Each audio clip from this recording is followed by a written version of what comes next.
acabamos la primera edición, ¿recuerdas? Presentamos en Madrid también. Un milagro en la vida. Y ha sido un recorrido que yo agradecido que se haya acordado de la editorial para publicar este libro, porque para nosotros que hemos cumplido 40 años con el sello editorial, representa mucho, y además en él se cumple un poco. Hace poco le hacían una entrevista a Prada y hablaba sobre los escritores que no tienen éxito, ¿no? Y que son la gente peor, hablando del mal. No sé si recuerdas o habéis leído, que es una gente casi demoníaca, porque va buscando a ver quién tiene la culpa de todo eso, y al primero que pillan es al editor, claro. Entonces yo he disfrutado mucho leyendo muchos de los relatos de Enrique, porque describe muy bien las situaciones del mal que en un principio aparentan otra cosa, y uno se va sorprendiendo y viene a ser, pues no sé, algunos de los cuentos que me recuerdan que contaban los mayores a los niños para decirles lo que es la vida cuando se hace el bien, que no siempre se devuelve bien, sino que la situación se convierte en todo lo contrario. Así que nada, felicitaciones por el libro, Enrique, y por la conmemoración también, porque, como decía antes, estábamos celebrando de la primer novela que escribiste, no que publicaste, 30 años. Y que sigas durante mucho tiempo y nosotros podamos acompañarlo. Muchas gracias.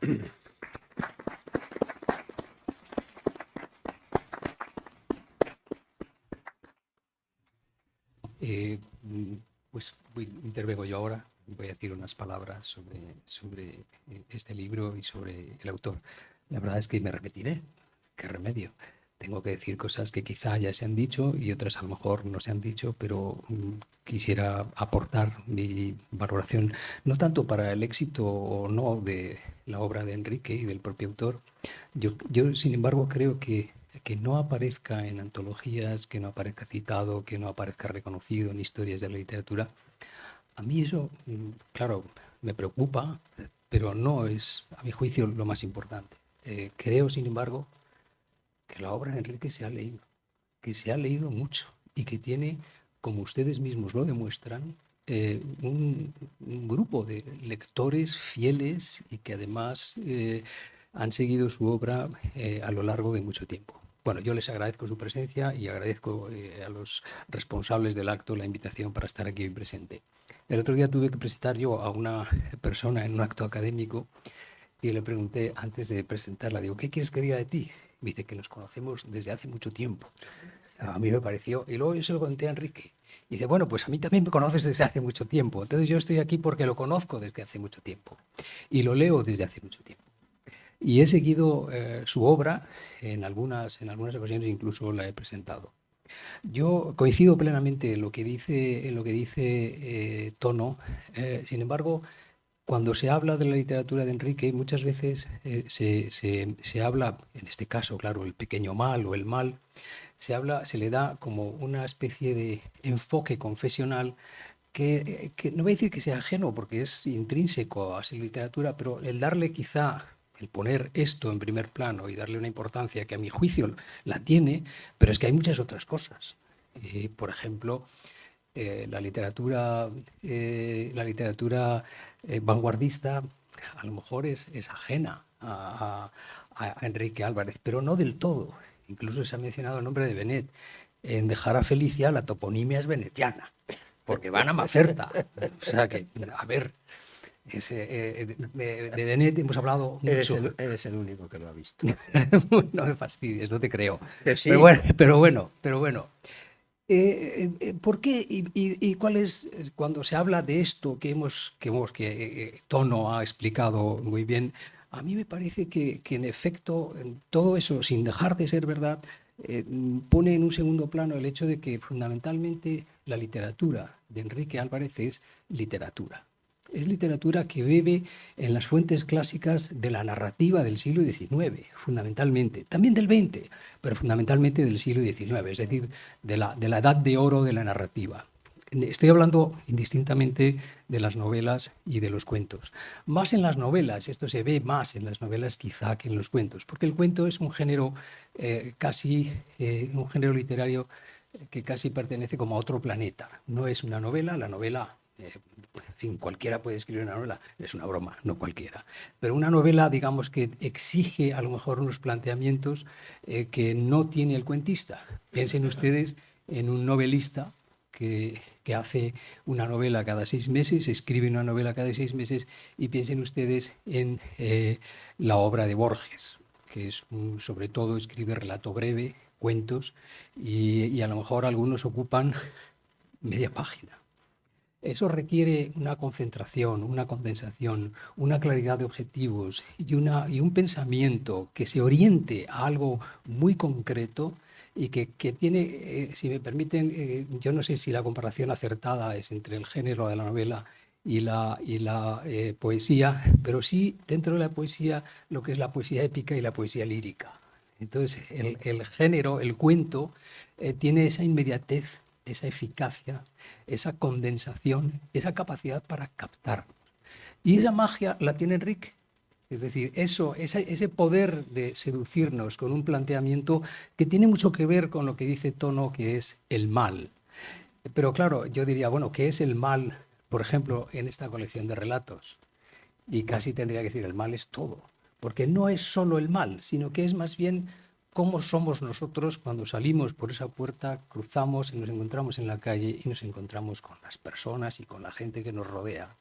Realmente tengo que decir que es que, sin mucha exageración, es bastante realista la literatura de Enrique Álvarez. Es decir, eso que ha descrito Tono admirablemente, alquilado, 4 años solo, eremita, enfadado con el mundo, y si encima ve la televisión ni te cuento, claro, porque puede estar más que enfadado, dispuesto a lo que sea. Claro, ¿cuántas personas hay en esa situación? Entonces, ese talento es el que tiene Enrique para hacernos entender cómo es el mundo en el que vivimos. Y el mundo en el que vivimos, pues no nos engañemos. Yo no voy a decir que se parezca todo a lo que hay en estos relatos, porque hay algunos relatos que ciertamente, vamos a decir, claro que hay el mal, pero algunos de los relatos son precisamente relatos más bien, por ejemplo, hay mucha literatura gótica. Y eso no es necesariamente ni realista ni irrealista. Uno de los primeros, el de ¿qué es? La venta. La venta. La venta, el de la venta, yo lo recomiendo mucho porque esto es pura literatura gótica. Es decir, bueno, ¿y por qué no? ¿Por qué es confesional, no es confesional? Bueno, pues sí, todo esto evidentemente tiene una lectura que va dentro del mundo de la moral e incluso de la moral católica, exactamente cómo se nos juzga y cómo juzgamos, cuáles son los valores en los que nos amparamos para juzgar las cosas y por qué. Y en ese sentido, a mí me parece que la obra de Enrique se puede enfocar desde muchísimos puntos de vista y sin restar ninguna importancia a lo que se ha dicho sobre sus planteamientos. Es literatura.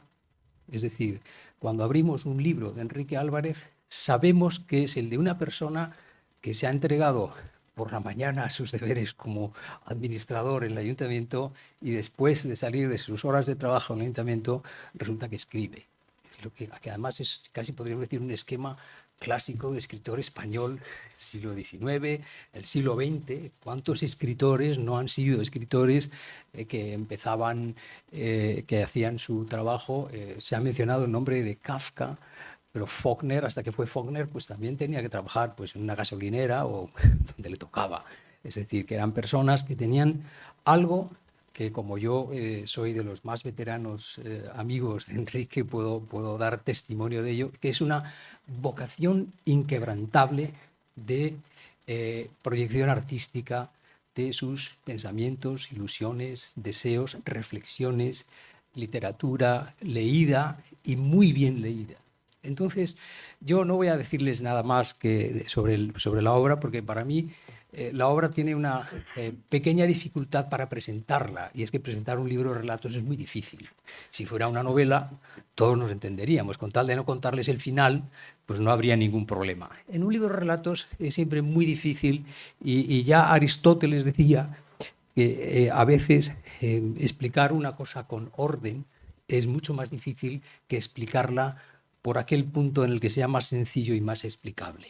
Y eso es lo que quiero hacer yo con estas palabras hoy, porque a mí me parece que primero es un acontecimiento literario del primer orden que aparezca un libro que recoja toda la narrativa breve de Enrique Álvarez.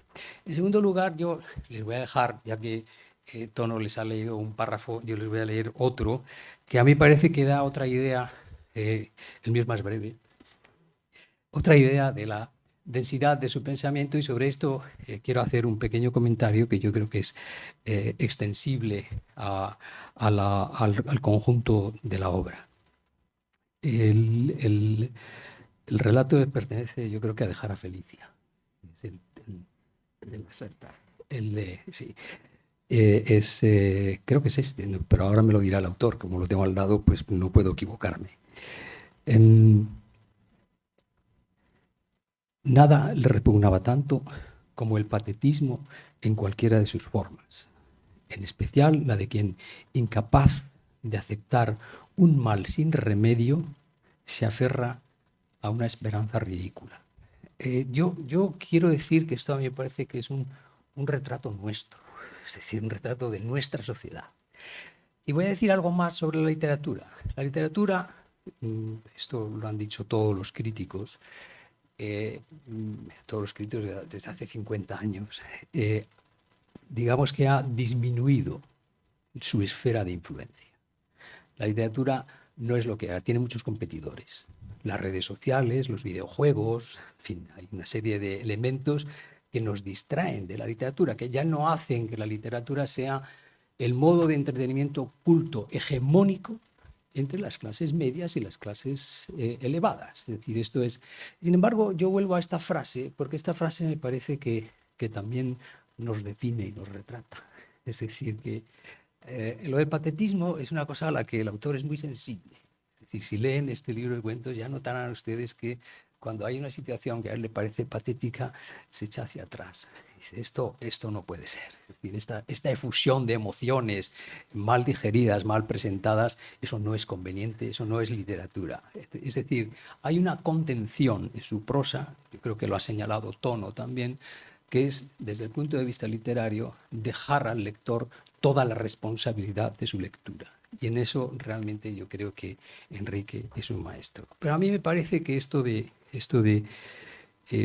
incapaz de aceptar un mal sin remedio es una condición de nuestra vida, casi podríamos decir, o de nuestra sociedad. Porque ¿cuántos males sin remedio tenemos que aceptar?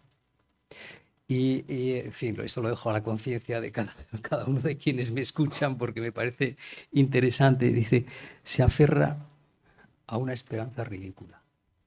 Y aquí me parece que nos da casi una invitación a que pensemos en nosotros mismos. Y fíjense, me encanta que se ría, porque eso quiere decir que en algo he acertado, pero eso quiere decir que somos este retrato que nos hace Enrique a través de algo en lo que quizá a lo mejor inicialmente no nos reconocemos, pero que a la larga, cuando volvemos a ello o reflexionamos o hemos leído la obra y queremos recordar qué es aquello que más nos ha impresionado, efectivamente que hay este elemento de que las cosas no tienen remedio, el mal entre las cosas, y que sin embargo para luchar contra eso lo único que tenemos es una esperanza ridícula. Entonces yo esto lo dejo a su consideración. Lo que sí les prometo es que van a ganar mucho con la lectura de este libro.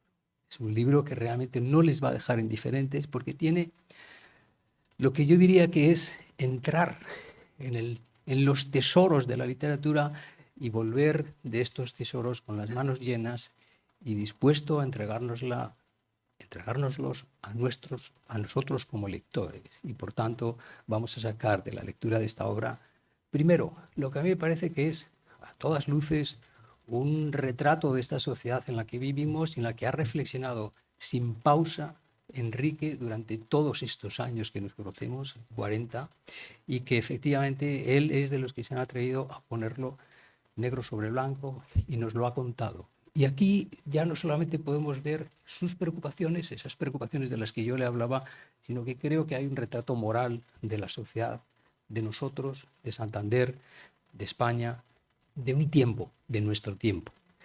Y lo único que me queda por decir es muchas gracias a ustedes, por supuesto, por estar aquí, pero especialmente al autor por habernos entregado una más de sus obras que seguramente disfrutaremos y disfrutarán ustedes. Así que muchísimas gracias.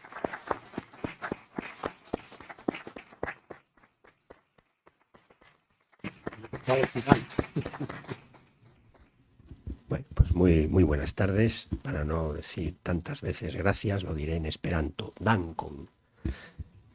Tengo que hacer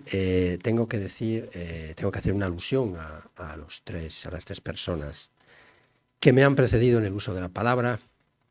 Voy a empezar por la última, voy a seguir el orden inverso, porque me hace especial ilusión estar aquí hoy con Dámaso López García.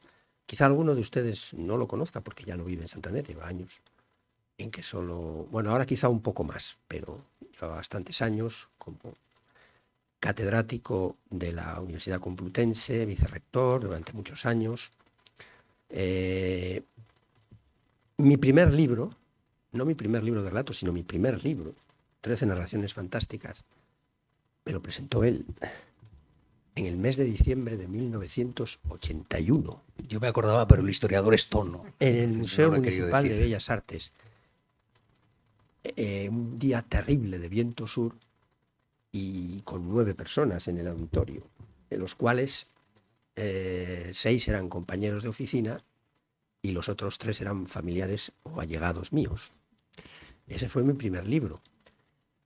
Dámaso ha sido un extraordinario amigo y un gran compañero y un gran estímulo, porque Dámaso, voy a decir, es un sabio, lo puedo decir ahora, que ya tiene una edad, pero es que cuando yo lo conozco, Dámaso tendría 27 o 28 años, ya era un sabio.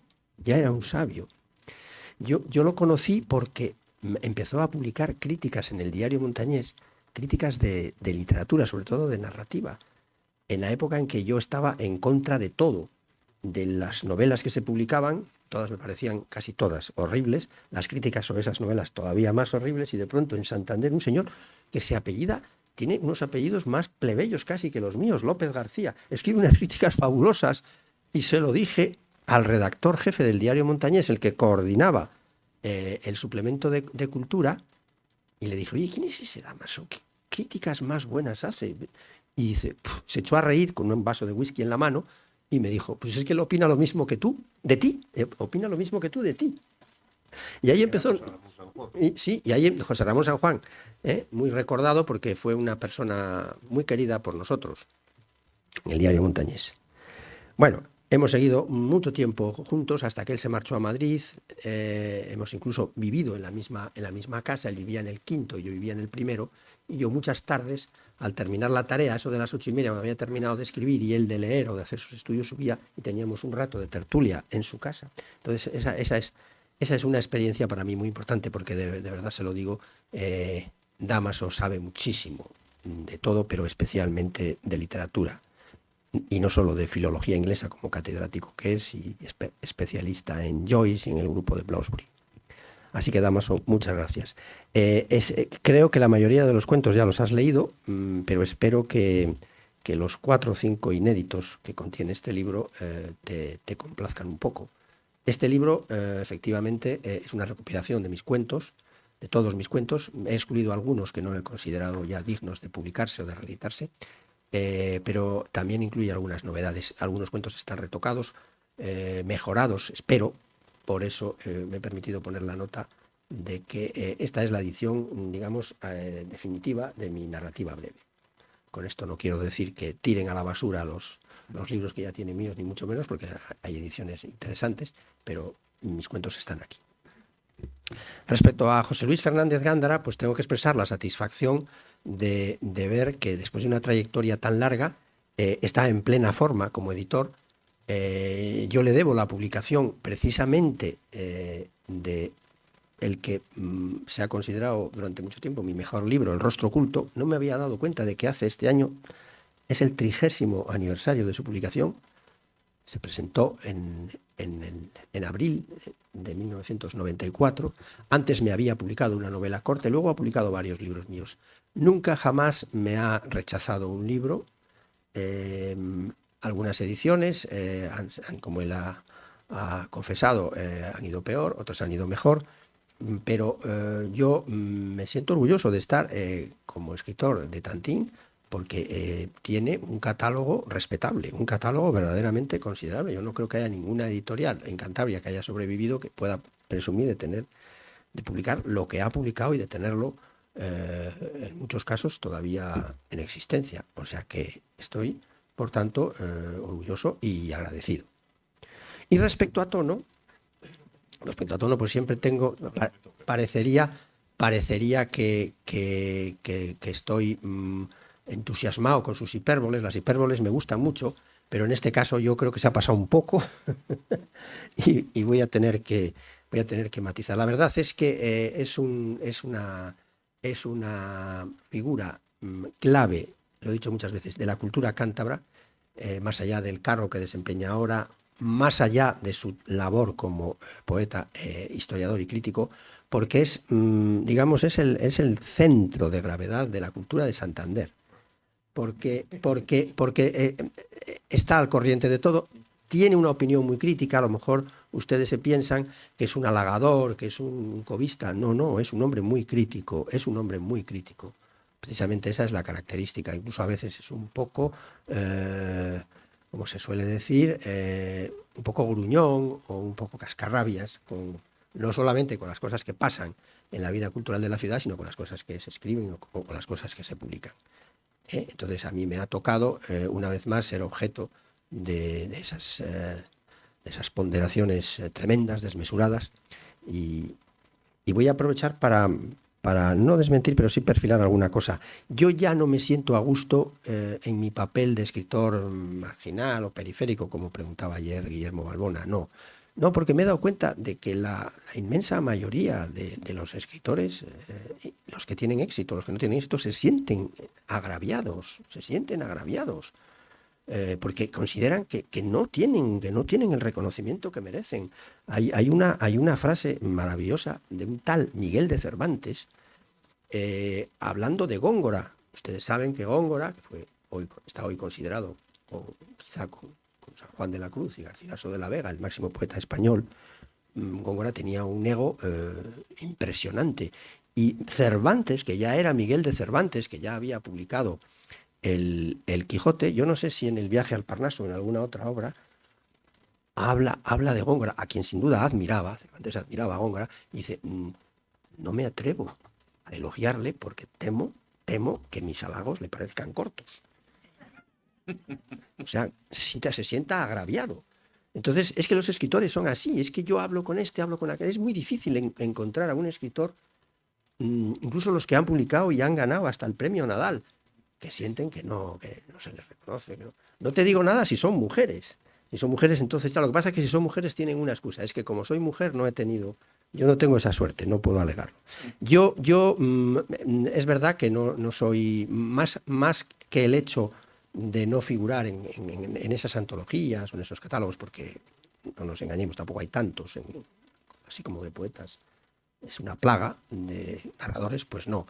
Yo lo que sí no he notado siempre es que yo, después de 40 años de actividad literaria en Cantabria, y no solo como novelista o cuentista, sino como crítico, que lo hice durante muchos años, o como opinador, jamás he sido llamado, bueno, creo que un par de veces nada más, en 40 y tantos años, un par de veces jamás he sido llamado para participar en un foro de literatura o en un ciclo de escritor, tal, nunca he sido, y es una cosa que el escritor agradece mucho más que figurar en esa antología. Agradece que te lleven a un taller literario o a un club o a un grupo y te enfrentes a una serie de personas que te van a preguntar por tu libro. Eso, más allá del acto de hoy, de la presentación, porque el libro se acaba hoy, o sea, el libro se acaba en este momento. Saldrá alguna reseña, seguro que saldrá alguna reseña en periódicos, que ya se lee muy poco, y luego el editor irá vendiendo por internet, y en algunas librerías lo encontrarán, pero lo que es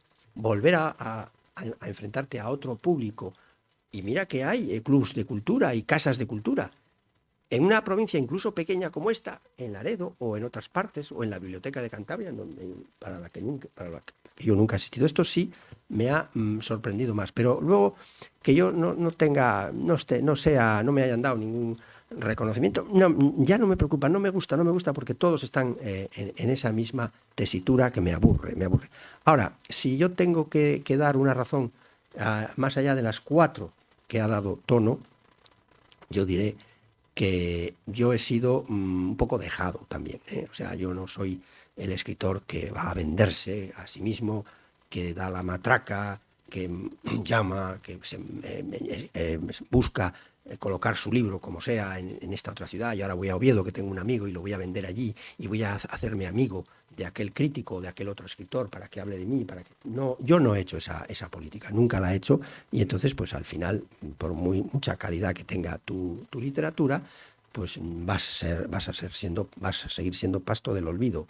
Porque además también hay otro problema, y de esto no se ha hablado, de esto se habla poco, pero es un problema real. Están desapareciendo cada vez más las jerarquías en el mundo literario, en el mundo cultural.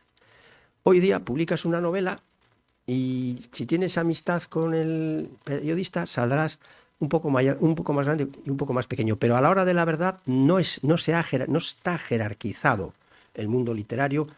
En Cantabria, en provincias, desde luego, en absoluto. Aquí solo tienen un cierto reconocimiento los escritores que son objeto de reseña en Babelia, en el periódico de Madrid, que han salido en televisión o que son famosos por otra razón, y si están en Cantabria, si viven en Cantabria, porque dirigen una institución cultural que tiene poder de influencia, entonces es probable que te tengan más en cuenta. Pero si no, nada, que escribes muy bien, que eres muy bueno, que eres un fenómeno, que eres el mejor prosista. ¿Qué más da? Luego vendrá una señora que publica su primera novela, le cae en gracia al periodista y sale como una gran novela, exactamente igual que tú o mejor que tú. Y es su primera novela y es una novela de pacotilla. ¿Qué más da? Da igual. O sea que... Bueno, pues yo respecto a este libro, creo que lo mejor que voy a hacer es leer un relato. Quiero quitarle un poco de hierro a la cuestión del título. Inicialmente yo no pensaba titularle Pequeño Mal, pensaba titularle simplemente Relatos completos, pero el editor me dio una muy buena razón, y es que a la hora de encontrarlo en los catálogos y en los índices, como relatos completos iba a ser muy difícil encontrarlo. Y entonces pensé qué título podía ponerle, y hay un cuento, que no es un cuento, es una micronovela, está en el bloque de lo que yo he llamado micronovelas, que se titula Pequeño Mal. Me pareció una buena pieza, me parece un buen título, Pequeño Mal. En realidad era Petit Mal, alude a otra cuestión, a la epilepsia, al Petit Mal. Pero tengo muy presente que el gran escritor Carlos Pujol, con el que tuve una cierta amistad en los últimos años de su vida, cuando leyó el libro en el que está publicado, que es El Trino del Diablo, me dijo que ese era tu mejor relato, Enrique, ese es tu mejor relato. Y como efectivamente la temática del mal está tan presente, no en mi libro, sino, como bien ha dicho Tono, en toda la literatura, porque es la tonalidad dominante de la literatura de hoy, pues ahí se ha quedado. Pero también tengo que quitar un poco de hierro, en el sentido de que no sé si alguno está pensando o si debe leer o no leer este libro, porque ya bastantes males tenemos alrededor, como para encima meternos más males. Yo quiero decir que yo me considero casi más que nada un humorista, y quizá los mejores cuentos que hay aquí tienen un fondo de humor, o de ironía, o de sarcasmo. Entonces no son cuentos para torturar o novelas para torturar al lector con tragedias, no son tremendos. Yo no soy nada tremendista, al contrario que mi amigo Juan Manuel de Prada, que sí que lo es, yo no lo soy. Y nada más, los cuentos están por orden cronológico, aunque algunos sí que algunos los he descolocado a posta y otros los he... No, algunos. Digamos que 4 o 5 están descolocados.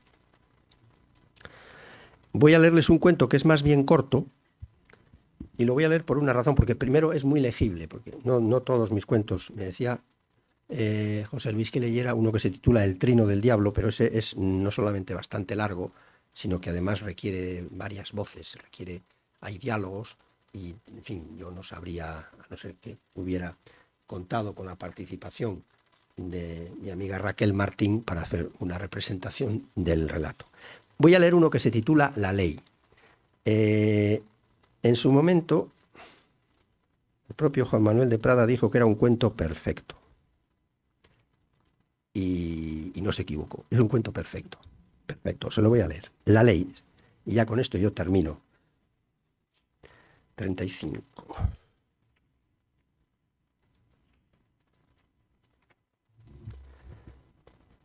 Don Saúl Hernández no era un sacerdote que se distinguiese del resto de los curas de aquella ciudad levítica, como no fuera por su bondad extraordinaria. Bondad, sin embargo, que a fuerza de modestia y discreción tenía mucho de anodino e insignificante. En sus años jóvenes, don Saúl había sido buen teólogo e incluso había llegado a impartir clases en el seminario. Pero voluntaria o involuntariamente, se había ido limitando cada día más a las labores pastorales, como mero coadjutor de la parroquia de Santa María Inmaculada, hasta el punto de que el templo, el confesionario, la sacristía y las tareas algo tristes y oscuras de la caridad oficial se convirtieron en su diario y único menester. Don Saúl se sabía apreciado en la ciudad.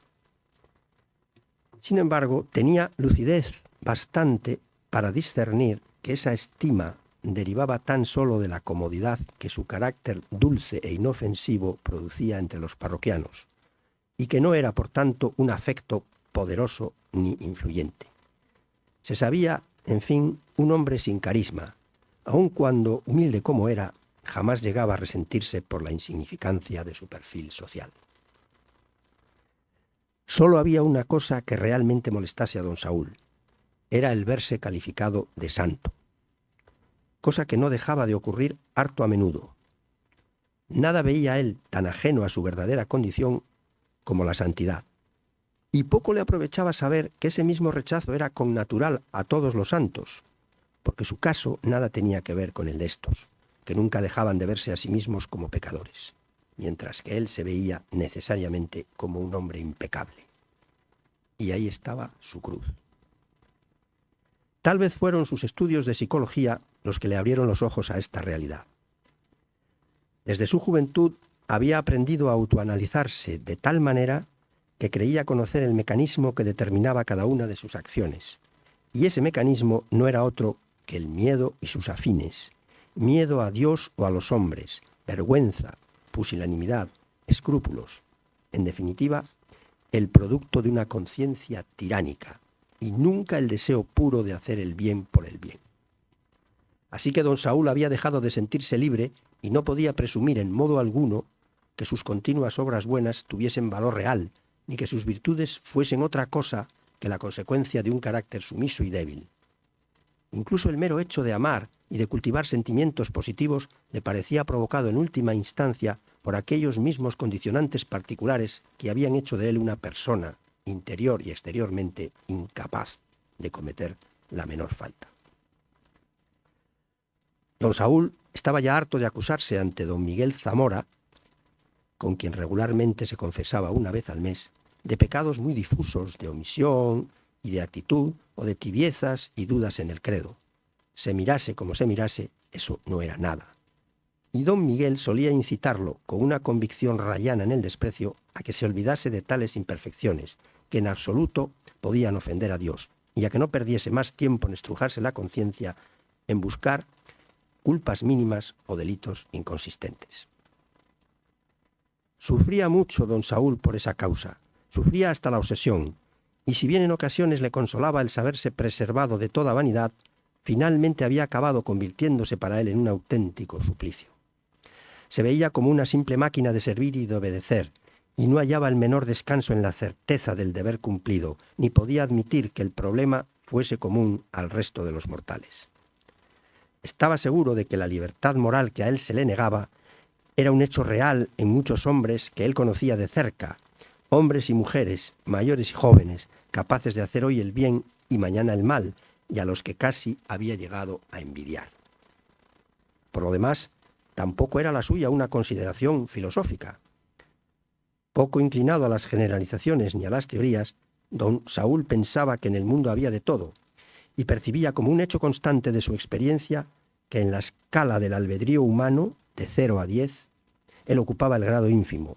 Él era un siervo completo, una pieza indigna de suscitar tan siquiera el interés del diablo. Y de ese modo sentía un rechazo sin límites por su propia persona y cada vez disimulaba menos el afán de romper con aquel mundo que se empeñaba en consagrar bondades tan inauténticas como la suya. Si al menos lograse un día, se decía últimamente, cometer una falta, realizar un acto malo con pleno dominio y conciencia, me sentiría con toda seguridad más hombre y mejor persona. Y se daba cuenta de que en forma maquinal e inconsciente llevaba ya largo tiempo intentando demostrarse a sí mismo que podía hacerlo. A menudo se proponía cambiar, sobre todo en su relación con el prójimo, endurecer algunas de sus actitudes, obrar con el egoísmo que veía en los otros, pero los años le iban desengañando. ¿Cómo no reconocer que a partir de cierta edad las hechuras y costumbres humanas se volvían fatalmente más duras que el cemento? Un día, Saúl Hernández cumplió 50 años. Sus hermanos y sobrinos le festejaron con cariño sincero, pero él pasó una jornada indeciblemente amarga. Se vio más impotente que nunca, más atado y sujeto que nunca a sus malditos condicionantes. Se vio como un pelele. Pero entonces, un resto de orgullo y arrogancia pareció alzarse en él. Y aquella noche, la del 15 de noviembre del 78, en el furor del insomnio, don Saúl se conjuró a sí mismo a romper por una sola vez, aquellas hechuras y barreras que tanto lo frenaban y a cometer al fin un pecado de verdad.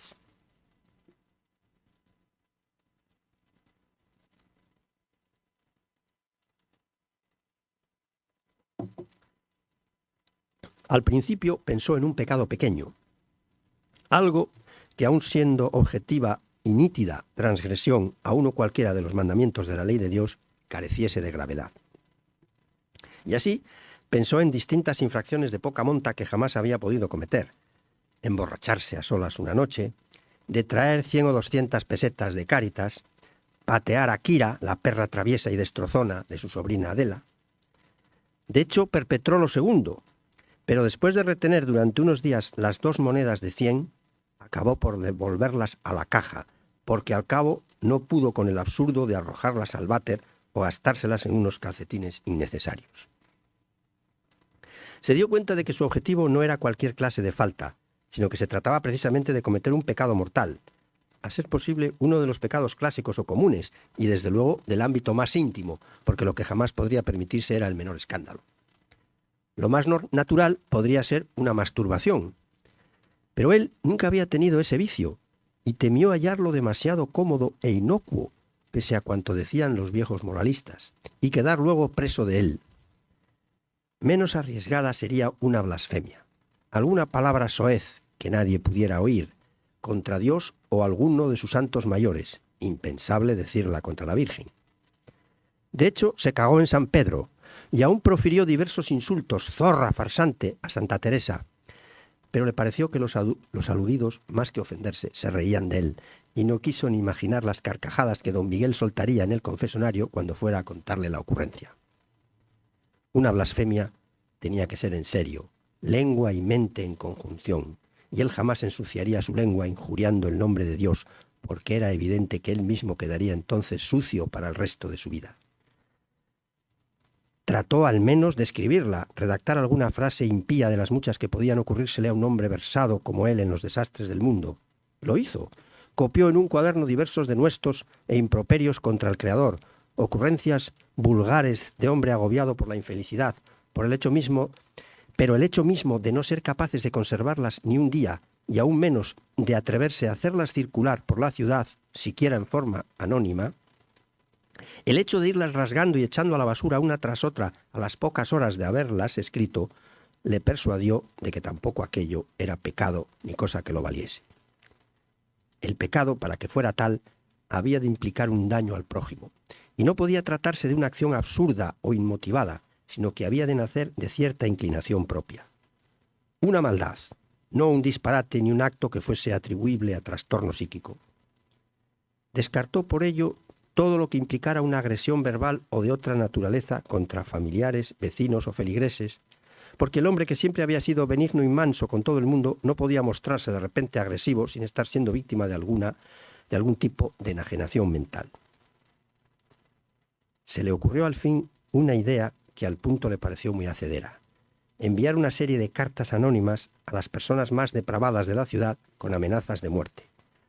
Sabía incluso el procedimiento idóneo: escribirlas con letras recortadas de periódicos e impresos para que resultara imposible su identificación por la policía. Pero el esfuerzo de completar la primera de ellas, dirigida, por cierto, a un canónigo de la catedral, le hizo ver lo disparatado de la amenaza.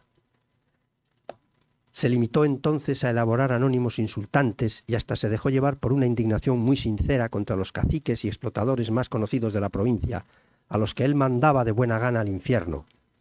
Mas tan pronto hubo cursado el primero de ellos, comenzó a reconocer que esa acción, aun con toda la suciedad de los términos empleados, tenía mucho más de justiciero y corrector que de inmoral. No había ya ninguna duda.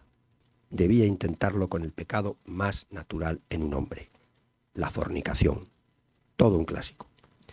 Ir de putas una noche al barrio chino era una cosa bastante fácil, con un único pero: don Saúl no tenía un duro de más. Claro que podía quedarse con 500 pesetas de la caja de Cáritas y reforzar de paso la maldad del delito, pero tras largos días de devaneo sintió que le faltaba coraje para asumir el riesgo de que la moza no resultase lo bastante discreta, y acaso le faltó también estómago para refocilarse con ella. Concupiscencia sí que tenía, pero necesitaba un estímulo, o por qué no, una provocación. Fue entonces cuando empezó a centrar su pensamiento e imaginación en Adela, su sobrina más próxima. Era una chiquilla de ideas muy alegres y costumbres tirando a indecorosas. Venía a menudo por casa con la molesta perrita a visitarlos a él y a tía Reyes, y siempre se comportaba con demasiada desenvoltura. Don Saúl conocía la calidad de su corazón y hacía ya tiempo que había dejado de afearle las ligerezas de su vestuario. Eso podría facilitar las cosas. También ayudaba otra circunstancia de la que ella solía lamentarse: no tenía pareja. Adela deseaba ardientemente echarse novio, pero los kilos que le sobraban desde muy niña suponían, al parecer, una enorme rémora. Un día su tío se decidió a darle ánimos. La gordura no te preocupe, está demostrado estadísticamente que a 9 de cada 10 hombres les gustan con mucha carne. Brilló entonces en los ojos de Adela una gratitud tan viva que don Saúl tuvo por cierto que si él se atrevía a solicitarla, la acción, en el peor de los casos, jamás redundaría en daño para él.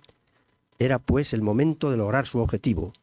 Empezaría por pedirle un simple beso, nada había que temer. El resto era dejarse llevar por su lujuria reprimida. Pero ahí surgió el problema. ¿Acaso él pertenecía a ese 10% de hombres que no sienten atracción por la mujer carnosa? Iban pasando los días y no lograba desear a su sobrina lo bastante como para decidirse. Cierto que podía intentarlo aún en frío, pero también la psicología le perjudicó en esto. Previó muy bien don Saúl que antes o después Adela advertiría que el móvil de su intento no era el natural y sano de gozar yaciendo con ella, sino algún otro tan tortuoso como compasivo, lo cual la humillaría peligrosamente. Era preciso pensar en una mujer distinta, y era preciso esperar que el diablo pusiera algo de su parte, bien excitando su líbido o bien brindándole la ocasión propicia. Pero Satán debía de haberse jubilado hacía mucho, porque no había manera de que su instinto sexual, que en sus años de juventud le había parecido tan despierto, le tentase ya, excepto en las horas de soledad nocturna, y así resultaba una estupidez proponer la menor deshonestidad a ninguna de las menguadas y meapilas que aún acudían a besarle la mano.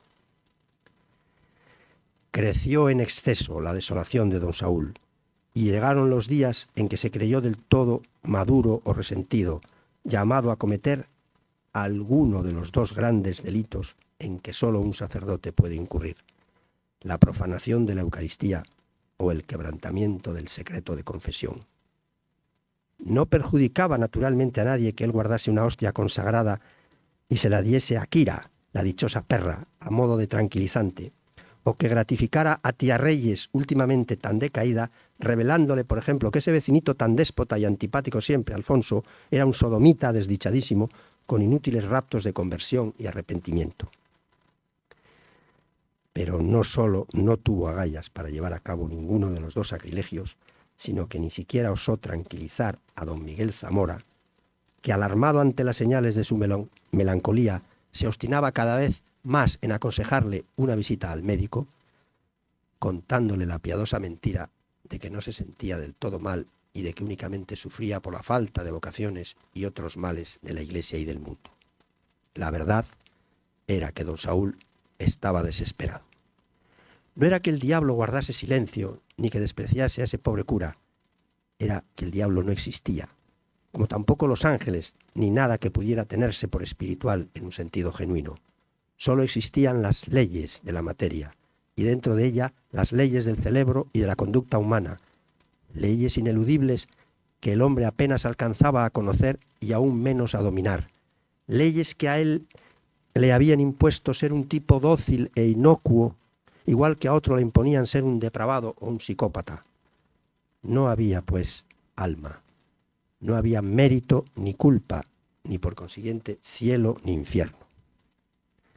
Y dócil, obediente hasta el final, acudió al médico que le había recomendado don Miguel, el cual vino a diagnosticarle una depresión profunda y a ordenarle reposo absoluto durante 2 semanas, más una sarta de fármacos. Cumplió don Saúl toda prescripción, pero transcurridos los 15 días, hubo de obedecer también sin remedio al sino de su enfermedad. Y de ese modo, una mañana de noviembre salió a pasear por el parque solitario que tenía cerca de casa, y musitando una débil plegaria, que era más un amén resignado a lo inexorable del cosmos que a una disculpa a Dios por el gran pecado que al fin iba a cometer, el buen sacerdote se arrojó a las sucias y heladas aguas del río que bañaba aquella ciudad levítica.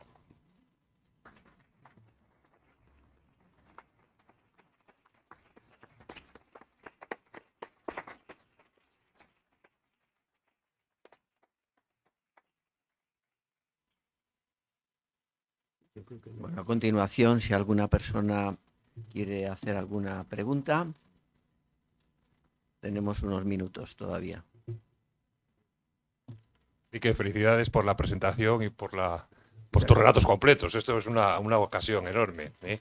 Yo quería preguntarte si no crees que existe una crisis de la narración, porque de crisis de la novela se habla hace mucho tiempo. Pero últimamente parece que existe una crisis de la narración entendida como puro contar cosas, como una acumulación de anécdotas, como este culto al argumento que se vivió pues, cuando apareció novelistas como Pérez Reverte, por ejemplo, pasada la novela experimental aquella, ¿no? Si no hemos llegado a un cierto cansancio de ese culto al argumento, que está produciendo cosas tan horribles, además como la autoficción, que es una cosa infame, ¿no? Que es el nuevo realismo socialista, pero en vez de acercarse a la poesía o al ensayo, ¿no crees que la narración está entrando en una crisis verdaderamente preocupante, tanto en forma de novela como en forma de relato?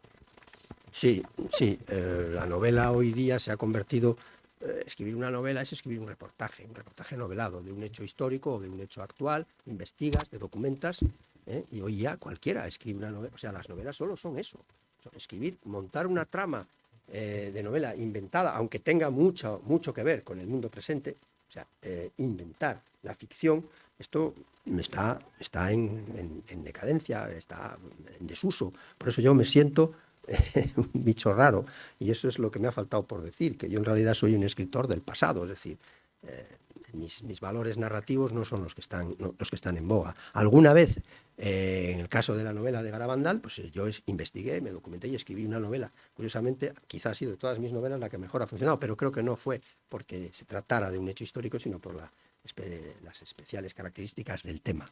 Entonces, escribir y el cuento sigue cultivándose, tiene muy poco predicamento, entonces al escritor consagrado se le permite publicar cuentos como un descanso, pero hay pocos lectores que buscan el cuento, muy pocos, muy pocos. Se perdió esa costumbre de publicar relatos en los periódicos y en fin, y el cuento pues, como pieza literaria, como ejercicio de estilo de algunos escritores, y de vez en cuando llegan los veranos y vamos a escribir un cuento de verano y se publican una serie de ellos, de escritores reconocidos, pero el contar bien es una actividad en desuso. Sí.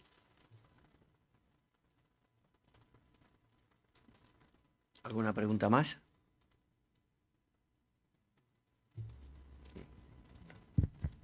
Qué maravilla. Felicitaciones a todos, principalmente a ti. Muchas gracias. Ese relato me ha parecido delicioso, pero yo creo que tenía un pecado que nunca le confesó, pues no comió nunca. No comió nunca. En tu relato no ha comido nunca. Y La ese gula, la gula. ese podía haber sido el gran No se me pecado. ocurrió, no se me ocurrió. No, pero la gula yo creo que no sé si hay por aquí algún confesor. Yo creo que no se acusa a nadie de gula. ¿O sí? ¿Eh?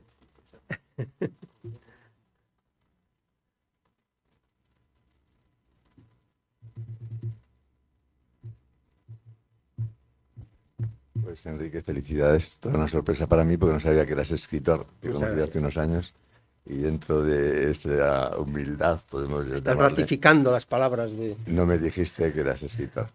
Entonces el título muy bueno y toda la movida de lo que es el bien y el mal, supongo que como en este cuento, pues te has debatido y habrás llegado a alguna integración. Hace años, al final de un curso, con la foto de los asistentes, me pusieron: cuando uno lo ve todo bueno, el que está bueno es uno. Es una reflexión que me hizo dar alguna vueltilla, porque estamos acostumbrados, y en particular casi todo lo que se escribe y se transmite es todo lo mal que está todo. Claro, el asunto está en que somos parte de ese sistema, ¿no? Y ese anacoreta también puede, para evitar el ruido, coger y salir al campo, que lo tenemos cerquísima, y disfrutar con los sonidos de los pajarillos y de las vacas, ¿no? Entonces estamos como atrapados en una cultura en la que nosotros somos partícipes de aquello que nos gusta o disgusta. Y entonces la salida de cómo salir con los valores de Platón, bondad, verdad, belleza unidos y amor, en vez de ponernos a poner el acento en las costumbres tan tontas, por llamar de alguna manera, tan de atontados, que tienen los curas, los no curas, el otro, el de la moto y yo. Y esa historia de integrar lo correcto con lo incorrecto y cómo decidir no acabar tirándome al mar, pues ahí hay toda una labor educativa extraordinaria de todas las personas que sois brillantes escribiendo. Porque es importantísimo las letras y las artes y la pintura y la música, pero hay música que te sienta mal al cuerpo y hay otra música bellísima como la que tu esposa musiquea. Y lo mismo, pues en el tema de los contenidos hay cosas bellísimas para admirar y sin embargo una y otra vez lo que nos dan los medios es poner el énfasis en el pesimismo y en lo mal que está todo. Entonces, ¿cómo ves esto que estoy diciendo? Porque si somos un ejemplo de lo divino, todos, y en cada uno de nosotros hay un divino ser, cómo llegar a ese estado psíquico en vez de estar en el una y otra vez darle vueltas a más de lo mismo. Gracias. Gracias. Sí, sí, estoy de acuerdo. Estoy de acuerdo. Bueno, nos queda muy poco tiempo y cierran ahora a las 9, entonces algunos de ustedes querrán que les firme el autor. Los libros tenemos a la entrada. Damos por terminado ya las intervenciones y agradecemos su presencia aquí y esperamos que el libro tenga un recorrido entre los lectores importante. Muchas gracias. Es que no me acuerdo si tú me presentaste.